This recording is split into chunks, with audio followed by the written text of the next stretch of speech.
Doctor छमिया लोमड़ी। दोस्तों, ये बात है अफ्रीका के कांगो जंगल की है।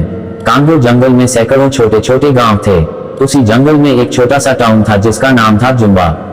जुम्बा में कोई इंसान नहीं रहते थे, बल्कि जुम्बा एक जानवरों से संपन्न गांव था। आसपास के सभी गांव में जुम्बा सबसे प्रसिद्ध गांव था। इस कारण यह था कि जुम्बा में हॉस्पिटल, स्कूल और खेल का एक मैदान भी था। इसीलिए जुम्बा के लोग आसपास के गांवों से ज्यादा पढ़े लिखे होते थे।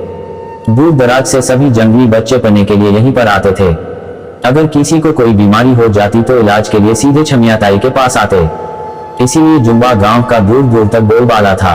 छमिया ताई एक बुरी लोमड़ी है जो सभी मरीजों का इलाज 5 रुपए में करती है। छमिया यहाँ की एकमात्र डॉक्टर है। दरअसल छमिया चाहती थी कि उसका बेटा भी गांव का डॉक्टर बने, लेकिन वह पढ़ाई करके कहीं शहर में जाकर बस गया। वैसे तो जुम्बा में बारिश बहुत कम होती है, लेकिन बारिश के मौसम पानी के कारण यहाँ पर निफा नाम की बीमारी फैल जाती है। निफा बीमारी यहाँ के जानवरों के लिए एक महामारी से कम नहीं थी। अब की बार निफा का प्रकोप कुछ ज्यादा ही था। छमिया लोमड़ी ने लैब में टेस्ट कर बताया कि निफा बुरे लोगों को सबसे ज्यादा खतरा देगा, उनकी जान भी ले सकता है। छमिया ने गांव के सरपंच भालू से बात कर सभी जगह इस तरह के पोस्टर लगवा दिए। जानवरों को इतना कहने के बाद भी वे बारिश का आनंद लेते रहते और बीमार पड़ने पर छमिया के सामने जाकर खड़े हो जाते। छमिया बेचारी अपना काम समझकर उनका इलाज कर देती थी। जानवर लापरवाही करते गए और निफा बीमारी और अधिक फैलती गई। मरीजों का इलाज करते करते छमिया ताई को भी निफा हो गया। छमिया ताई ने मरीज की तरह बिस्तर पकड़ लिया। अब पूरे गांव में इलाज करने वाला दूसरा कोई नहीं था। बीमारी अधिक फैलती गई और लोग को मरने की संख्या भी काफी बढ़ चुकी थी। छमिया को इस बात का बहुत डर था कि अब वह किसी का इलाज नहीं कर सकती है। लेकिन छमिया से रहा न गया और उसने वैक्सीन बनाने का फैसला किया। अगले दिन छमिया ने सरपंच भालू से कहकर एक मीटिंग बुलवाई। छमिया ने कहा कि मैं बहुत जल्द इस बीमारी की वैक्सीन बनाने वाली हूँ, लेकिन मुझको इसके परीक्षण के लिए 3 लोगों की जरूरत पड़ेगी। क्या आप में से कोई 3 लोग तैयार हैं? और याद रखें कि इसमें आपकी जान को खतरा भी हो सकता है। लेकिन अगर एक बार हमारा टेस्ट सफल हो गया तो फिर हमारे लाखों जानवरों को इस बीमारी से बचाया जा सकता है। सभी जानवर एक दूसरे का मुंह देखने लगे और कोई राजी नहीं हुआ। छमिया को बुरा लगा, लेकिन उसने ठान लिया कि वह लोगों को इस तरह मरने नहीं देगी। छमिया ने तय किया कि सबसे पहले वह खुद पर ही इस वैक्सीन को आजमाएगी।